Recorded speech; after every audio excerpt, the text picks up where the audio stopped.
Hey Vsauce, Michael here.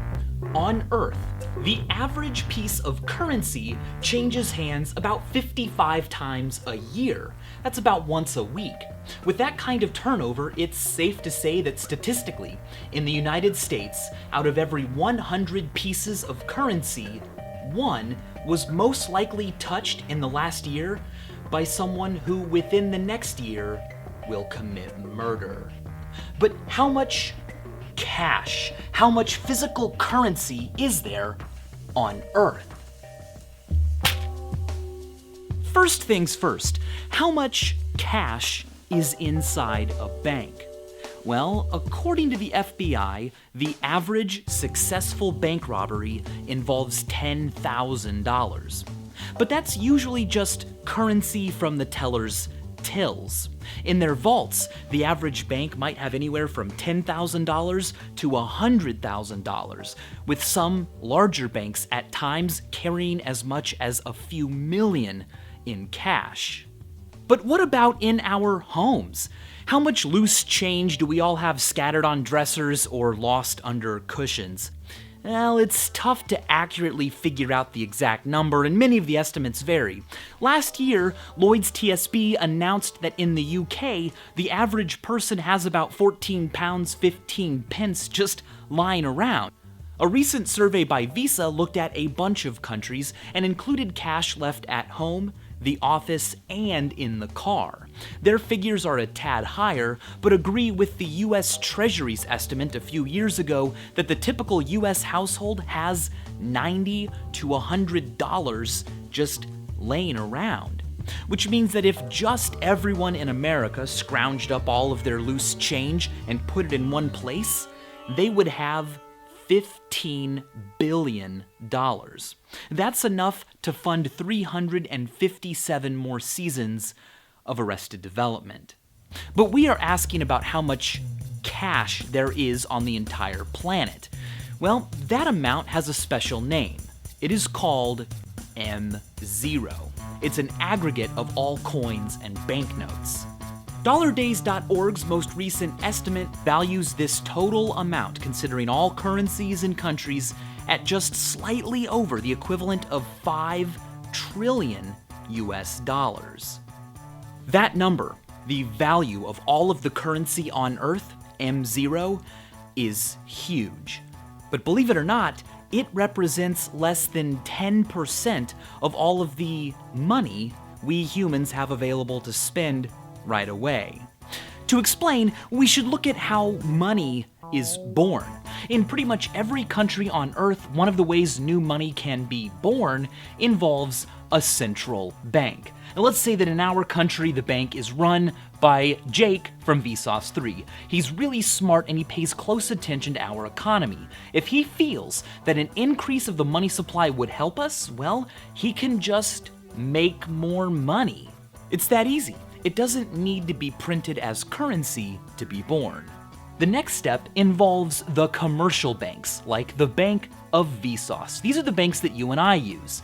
All the central bank needs to do is buy some things from these banks using the money it just made, and now the commercial banks have more money. There's another way money can be born. It involves commercial banks and gets to the heart of our question. If I go to the bank and deposit £5, the bank says, fantastic, we will hold on to this money for you, and at any time you want, you can withdraw or spend these £5. The thing is, legally, banks only need to reserve a fraction of the money that they are given. It is known as fractional reserve banking, and it pretty much happens in every country. It means that if someone else comes along, like say Kevin from Vsauce 2, and he wants to borrow some money, say £3, the bank can lend him £3. And now whenever he wants, he can spend these £3. But here's the thing, Kevin can spend £3 and I can spend 5 for a total of 8, despite the fact that there are only £5 in the bank. New money has been born. And if we want to count all of the spendable money on Earth, we are going to need to include this type of money, the kind that fractional reserve banking creates. If we include that kind of money, we are now talking about a number much larger than M0. Economists call this figure M1. M1 includes all physical currencies as well as money that people can access quickly, like money in checking accounts. Globally, across all countries and all currencies, M1 is estimated to be the equivalent of 25 trillion US dollars. M2 is an even broader definition of money, and it includes things that you can't necessarily spend right away. For instance, savings accounts or CDs under $100,000. M2 globally is currently estimated to be the equivalent of 60 trillion US dollars. Finally, M3. This is a broad definition of money that includes all currencies, banknotes and coins, checking accounts, savings accounts, small CDs, and really big long-time deposits. In the American economy, the Federal Reserve doesn't even report this figure anymore, but as a measure of eventually spendable wealth, it's real, and if we consider M3 the global money supply, that gives us a figure that is equivalent to 75 trillion US dollars. Of all that money, how much of it is yours? Well, last week over Twitter, Mark Bodie introduced me to globalrichlist.com. Enter your salary and figure out how you stack up against everyone else on Earth. By the way, you can act just like a central bank and control the money supply yourself. It is illegal, but you can technically increase the money supply by counterfeiting, and you can decrease the money supply by subtracting money. For instance, burning it. If you burn your own money, you become poorer. But because you've decreased the money supply, the power of everyone else's money goes up and they become a tiny bit richer. Of course, given the amount of money on Earth and the amount that you could probably get your hands on and burn, your effect will be quite imperceptible. One of the largest amounts of cash ever burned was done by KLF, who in the 90s, for reasons no one's still quite sure of, burned £1 million worth of cash. It took them about 2 hours to burn all of that cash, and they recorded the act on video. You could also destroy money by eating it, like the rapper Tyga did, but you probably shouldn't do that either because money is dirty. A study published in Applied and Environmental Microbiology reported that the flu virus can survive on cash for 1 hour to 2 days. And other studies have found that about 7% of cash carries viable strains of dangerous bacteria, like those that cause pneumonia or those that come from feces. That is a lot of germs, and those germs might be high. Studies have found that 92% of banknotes are contaminated with traces of illegal drugs, typically cocaine. In London, that number has been as high as 99%. All it takes is for a few exposed banknotes to circulate normally for all of the cash to become contaminated. Locked within the fibers of a banknote, there's an average of 28 micrograms of cocaine, which means that in 5,000 banknotes, there's enough cocaine for an entire line.